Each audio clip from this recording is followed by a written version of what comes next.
Hello everyone, Bill Bacardi here. Hopefully everybody's well. This is not going to be a lock picking video, guys. I've been asked by a few different subscribers to do a pin making video on how I make my pins. And I've never done one before because there's so many of them out there. You know, all of the good pickers have already made these videos, guys. But I'm going to do one because you asked and I don't say no to anybody. So with that, let's get on top of this. Okay, so how I normally start. Now, I've set up a few things already here, guys. I'll cut a bitting, okay? Obviously, that's Bill Bacardi bitting. I believe it's 827191 is the cut on that key, okay? So then what I'll do, I get a core, whatever I'm using. I just pulled this Baldwin apart because it's something I had laying around here. Works out just perfectly. Then I'll take my little plug holder here and I'll pin the lock first. I don't know if you can see that. I'm going to bring this down closer to this board here, guys, okay? Okay. Like I told you before, I don't know how to zoom or nothing, guys, so this is about the best I could do for you. Hopefully that's focused now. So what I'll do now is I'll stick the plug in this little holder here, and then I'll balance the pin stacks to my best of my ability, and all the key pins are already in there for these cuts, guys, on this key, okay? Move that key up here. So then I'll pull these all out. 6. I already have some springs laying on the board that I've chosen that I'm going to use in this lock. Okay, so all of these colored pins here on the top are going to be obviously all my drivers. Yeah, I've got the shakes a little bit. I might have a little too much coffee already today, guys. Okay. And I'm going to bring us closer to this as soon as I get this part done. Obviously, all of the key pins are in this lock here, guys. As you can see, everything is perfectly at shear here.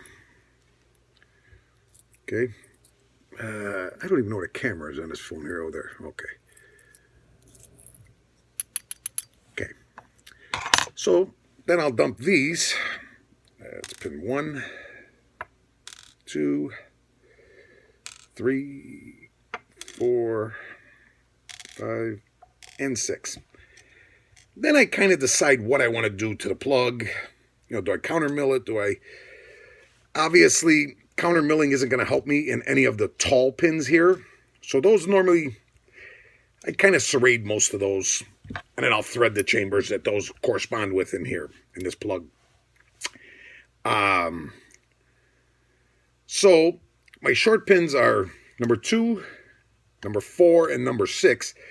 So those I would definitely counter mill. How I do, you know what, I'm going to do the threading first. So I'm going to show you how to do that first. Okay, I thread with a drill, guys. But I have a piece of tape on here, and that is for when I make the Ultimate Adversary. What I do is I only thread down. Actually, I'm going to put yours back up here for 1 second because my table isn't that big here, guys. Sorry. But I'll only thread down, you know, that far into the lock for the Ultimate Adversaries, just so I can get a grub screw in it, you see. So we'll pull that tape off. And then I just take my plug. Now I'm gonna thread 1, 3, and 5 in this plug, guys. In forward. And I just run the drill. Okay. 3. And 4. Okay. And I'm going to show you counter milling real quick before I get to cutting any pins right now. So that's threaded already. We're done with that.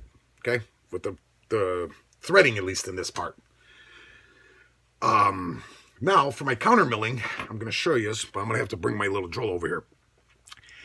See how I do? I tape this off, just regular black tape, electrician's tape, and I leave the head of that ball out.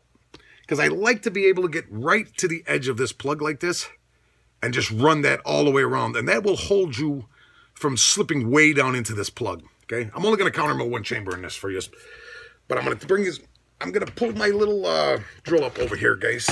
I'm going to set it up right here. And I'm going to show you what I use, because I've broken and blown up I mean, 20 Dremels, guys. It's absolutely horrible. And what happens to them is I don't really blow them up. What happens is I tighten them down so tight, the caps come out of the top of them. You know, the little stopper here. So then I end up, oh, here, I'm not even in frame. Then I end up drilling and putting a hole through the shaft, and then I take something like this, and I can stick that through the shaft then, and it locks this so I can lock my pins into it. But these Dremels are never really perfectly straight, and I found something that works very well now. Very, very precise. So here's what I'm going to do, guys. I don't want to get this camera drunk. This is what I use to make my pins here, guys. I'm going to flip this camera around, guys. How do I do that? I don't know how to do it. Okay, I guess I am not. But this is what I use to make my pins, guys. It's just a wand, and it's hooked to a drill motor. Hopefully you can see that. I can't see the front of the screen. So it's just a little drill motor here, and I have a foot pedal here that when I hit the foot pedal, obviously she spins. And it's not a really, really, really fast RPM or nothing. But it's fast enough that you can make pins pretty quick in it. So, without further ado, let's get this countermilling bit in here. And I'm going to show you how to do the countermilling real fast. God, I don't want this to be like a half-hour video. It's going to take me too long to upload it, first of all. Okay, tighten that in, guys. Okay. Now, what's going to be my best angle here for you? Okay, that's probably going to be the best that I can do right now for you. Okay. I'll take my plug, set it over. I'm going to countermill number 2. You're not going to be able to see that, though. Let's try and go this way instead, guys. You know what? Maybe off the box. How I normally do it. That might work a little better for you. Okay? So, I'm going to countermill just number 6 right now, okay? So I'll take it, put it in the hole, put it in my plug, go all the way around that chamber, guys. Actually, we'll just do them all right now. Get it done.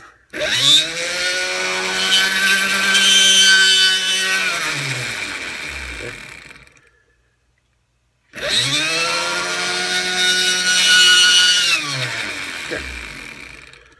Okay, let's get this out of here now.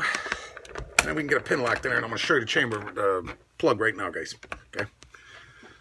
So, on the plug now, you can see I have the threading all done in there. Hopefully you can see in there. And then obviously 2, 4, and 6 are countermilled now. And that happens pretty fast when you do it with a piece of black tape on there like that, because it's kind of dummy proof. It just lets you run a complete circle around the hole in the plug for the pin. Okay. So I'm just going to start with a random. I don't use brass rods or nothing like that, guys. Just a random. This is a long random key pin here. And my most used tools, guys, I'm going to show you everything that I use right now on these. I'll tighten it in there real good and tight. Okay, I have a couple different files, guys. I'm going to have to move yours back because you're not going to be able to see it. Actually, here, how about if I do this? Then you'll be able to see all my little files. I have a round, I have a triangle, I have just a flat bastard file, and then I have a small bastard file. And these are all Nicholson files, so, I mean, they cut pretty fast when you get into these pins, guys. I'm going to bring you around this side now, how I had you before, and try and get you a good angle here for when I start cutting on this pin. And my most used tool, guys, is right here. Literally a hacksaw blade, okay? So this drill motor spins toward me right now. So I like the teeth to go under it. And what I'll do, you know what, we're going to flatten this because it's a key pin first. So here, we're going to take the bastard file to it.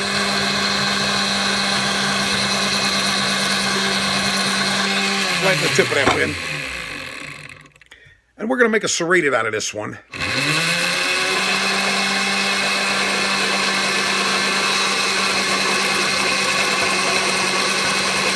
And see, I just sort of freehand it, guys.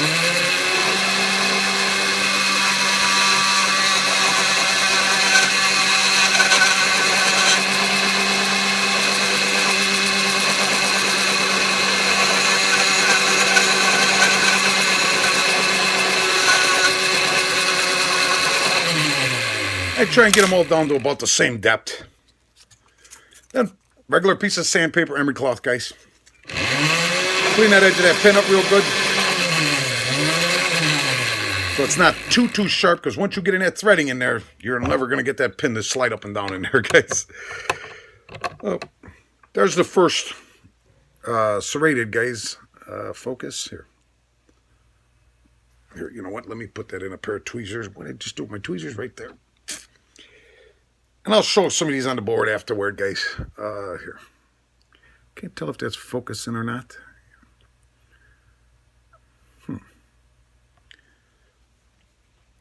Let's try this here. I don't know what's going on with my focus here, guys. Let me touch the screen and see if that helps any. I don't know if that's helping any or not. Oh, well, that's how I do my serrations, though. And like I said, just a hacksaw blade, guys. Now we'll throw something else in here. Here, I got a long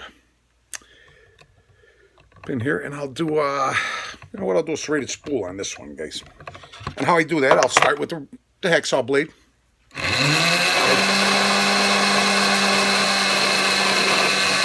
Now, you can't really see what I'm doing. And now on the spool, I'll make a couple different cuts with the hacksaw blade to get about the same depth, see?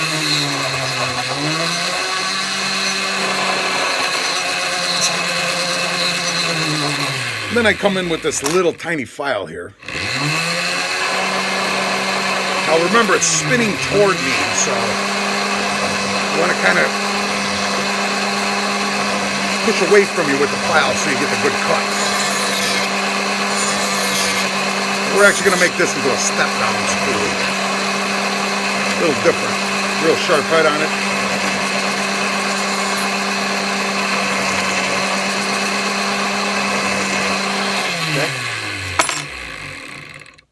Okay, we're going to clean that up with sandpaper the same way, guys. Just on the flow motor. Okay. I'm liking that one. Okay, so I mean, that's basically how I do all of my drivers and key pins, everything, guys. Can you see the step down on that? You know, I don't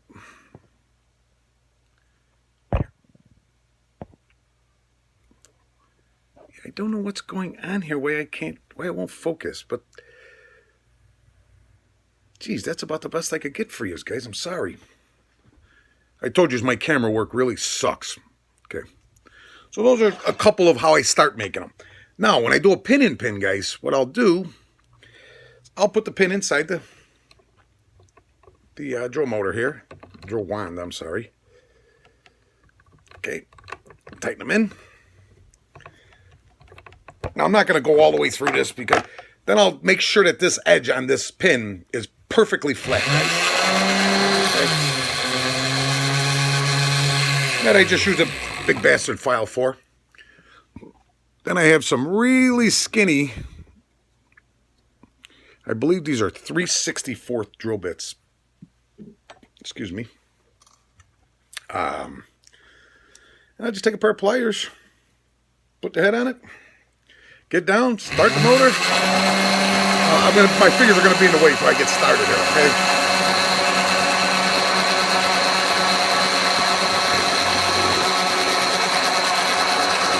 So I'm into it.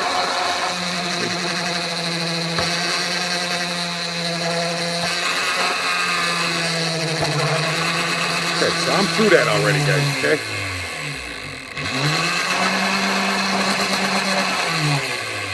And then if I want, I can, cut a couple serrations on this. Here, I'll do an hacksaw blade real fast there for you. Hopefully you can see this, guys. Without going too deep, because you don't want to cut through that center here. Now, then I'll make another pin with a long shaft to go through here. But I'm going to show you how I do the spring pins while I'm here. After I drill that 3/64 hole, then I come back with an 1/8 inch drill bit, okay? Very short.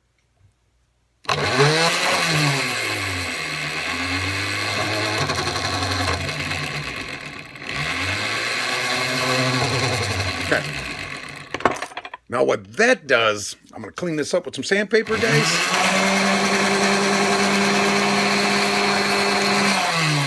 Now what that does, I'm going to show you, is I already have some of these cut and made. I'm going to pull a different pinning board up here. As you can see, the hole is all the way through the back of the pin, guys. You have your serration, and then obviously this side forms a pocket, okay, in the pin. See how it's got a little bigger hole on this side than on this side? Okay, let me put that on that pinning board. I'm going to move this back out of the way for right now. And then I'm going to bring another pinning board up to show you some really cool pins here. Okay, now, obviously all this is in my way now too. Okay, I have on this pinning board here, guys, some of my spring pins already made. Okay. So, let me get you as close as I can possibly get this here. See, this has got to be really hard because I can't get up high enough to show you anything on the pinning board, guys. Okay. My tweezers. Okay, so I have 40 spring pins made already. And obviously most of you have seen how my spring pins work. Oop. So there's a little spring. Shit, I don't know if that's going to focus or not. So see, we drilled that pocket for this spring to fit inside of that pocket, guys. And when it goes through, it actually forms a T-pin on the other side. And these are bolt serrated all the way down. These are awesome pins. They're a really fun pick. These are made for somebody already that has no idea what's coming to them. But then what I do, I use the Primus finger pin springs is what I use inside of these. So obviously we have to make something skinny enough for that to accommodate that spring going over that pin. And I cut the tips of them off on both sides. And I can make them as long or as short as I want to give it as much pressure or whatever I'd like to do with it, you know, guys. Okay, I don't want to lose that pin because these are a lot of work to make. But hopefully you can see all them in there, guys. So these two, and these last two they have the springs on them. And then this is just a serrated that I'm going to throw in the center to keep the slop from the core. Hopefully this video helps you out, guys. I hope I covered everything here. I think I did. These are the ones I just obviously made. I mean, these are long, of course. I'm going to cut these down. They won't really fit in anything right now as a driver. But that's how I would normally do it, guys. Yeah. I'm already at 16 and a half minutes. Like I said, hopefully this helps you out, guys. I don't know if I'm going to upload this video yet or not. I'm going to watch it and see how bad the quality is. Hopefully it's good enough where you can see what I was doing and what was happening there. But I definitely have a challenge lock coming. That's what this is going to turn into now. And I'm going to use those spring pins in it, obviously. In the holes that I can balance the pin stacks in, obviously, guys. Thanks for watching, everyone. Like I said, hopefully this helps some of the guys out. And have a great evening, everyone. It's a 20-minute video. I can't believe I'm doing a 20-minute video, guys. But thank yous. Thanks for watching, everyone. I appreciate it. And like I said, hopefully this helps you out.